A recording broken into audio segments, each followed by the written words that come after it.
নমস্কার বন্ধুরা, Tripura এসপিউ blog channel আপনাদের সবাইকে স্বাগতম। ত্রিপুরাবাসীর জন্য একটি বড় সুখবর। হ্যাঁ বন্ধুরা, ত্রিপুরা নিরাপত্তা জোরদার করতে এবং কর্মসংস্থানের সুযোগ বাড়াতে ত্রিপুরা স্টেট রাইফেলস পাচ্ছে আরেকটি নতুন ব্যাটালিয়ন। তো বন্ধুরা, ত্রিপুরাতে আরেকটি নতুন ব্যাটালিয়নের উদ্যোগ নিচ্ছে সরকার। তো ত্রিপুরাতে স্টেট রাইফেলস অর্থাৎ টিএসআর কিন্তু আরেকটি নতুন ব্যাটালিয়নের ঘোষণা হয়েছে এবং স্বরাষ্ট্র মন্ত্রক কিন্তু অনুমোদন দিয়ে দিয়েছে।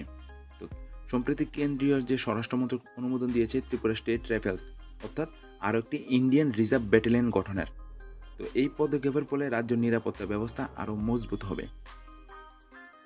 এই ঘটনা সম্পর্কে আমাদের মাননীয় যে মুখ্যমন্ত্রী মানিক শাহ বলেন, এটি শুধু নিরাপত্তা নেই, কর্মসংস্থানও নতুন দিগন্ত খুলে দেবে ত্রিপুরার যুব সমাজের জন্য। ত্রিপুরার যে যুব সমাজ রয়েছে তাদের জন্য কিন্তু একটা খুশির খবর রয়েছে। ত্রিপুরাতে আবারও টিএসআর নিয়োগ হবে এবং নতুন একটি ব্যাটালিয়ন কিন্তু পাচ্ছে ত্রিপুরা। তো ত্রিপুরা স্টেট রাইফেলসে যাদের যাওয়ার ইচ্ছে রয়েছে তারা কিন্তু অনায়াসে যেতে পারবেন। এবার এখন থেকে প্রস্তুতি আপনারা শুরু করে দিন। নোটিফিকেশন এখনও পাবলিশ করা হয়নি এবং কবে নাগাদ হবে সেটা বলা হয়েছে না, শুধু কেন্দ্রীয় স্বরাষ্ট্রমন্ত্রক যে অনুমোদন দিয়েছে সেটাই বলা হয়েছে এখানে। তো যেহেতু 2025-এর মাত্র 4-5 মাস গেছে, এখনও অনেকগুলি সময় রয়েছে বা অনেকগুলি মাস রয়েছে। তো এর মধ্যে নোটিফিকেশন পাবলিশড হয় কি না আপনারা দেখুন। তো তারপরও স্বরাষ্ট্রমন্ত্রক যেহেতু অনুমোদন দিয়ে দিয়েছে, তা কিন্তু আজ না হয় কাল কিন্তু নিয়োগ প্রক্রিয়া বা নোটিফিকেশন পাবলিশড হবেই। তো এই ঘোষণা সম্পর্কে মুখ্যমন্ত্রী মানিক শাহ কিন্তু ভালো একটি কথা বলেছেন যে এটা শুধু নিরাপত্তা নেই, কর্মসংস্থানও নতুন দিগন্ত খুলে দেবে ত্রিপুরার যুব সমাজের জন্য। তো ত্রিপুরার প্রত্যন্ত অঞ্চল থেকে শুরু করে শহরের প্রত্যেকটি কোনায় কিন্তু এই নতুন ব্যাটালিয়নের প্রভাব পড়বে।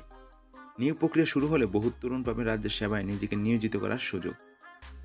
তো একদিকে যেমন সুরক্ষা নিশ্চিত হবে, তেমনি রাজ্যের অর্থনৈতিক অবস্থা উন্নত হবে এই কর্মসংস্থানের মাধ্যমে। তো আমাদের ত্রিপুরা কিন্তু এগোচ্ছে নিরাপত্তা আর কর্মসংস্থান দুই একসাথে। কিন্তু ত্রিপুরাতে নতুন ব্যাটালিয়নের উদ্যোগ নিয়েছে এবং কেন্দ্রীয় স্বরাষ্ট্রমন্ত্রক অনুমোদন দিয়েছে। তো যুব সমাজরা কিন্তু আর কিছুদিনের মধ্যে ত্রিপুরা পুলিশের 916টা ভ্যাকেন্সি পাবলিশড হবে এবং টিএসআরও আসছে। তো যুব সমাজের জন্য কিন্তু ভালো একটা সুযোগ রয়েছে। তো এই নতুন ব্যাটালিয়নের মাধ্যমে গর্বিত হোক আমাদের গোটা ত্রিপুরা। তো বন্ধুরা, যারা ত্রিপুরা টিএসআর এবং ত্রিপুরা পুলিশে যাওয়ার ইচ্ছে রয়েছে তারা এখন থেকে প্রস্তুতি শুরু করুন। ও এখন থেকে যারা দেশ সেবায় নিয়োজিত হতে চান তারা অবশ্যই এখন থেকে প্রিপারেশন শুরু করে দিন। স্বরাষ্ট্র মন্ত্রক অনুমোদন দিয়েছে ত্রিপুরা স্টেট রাইফেলসের জন্য অর্থাৎ টিএসআর এর জন্য।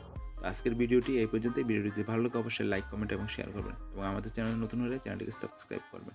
Thanks for watching. জয় হিন্দ, জয় ভারত।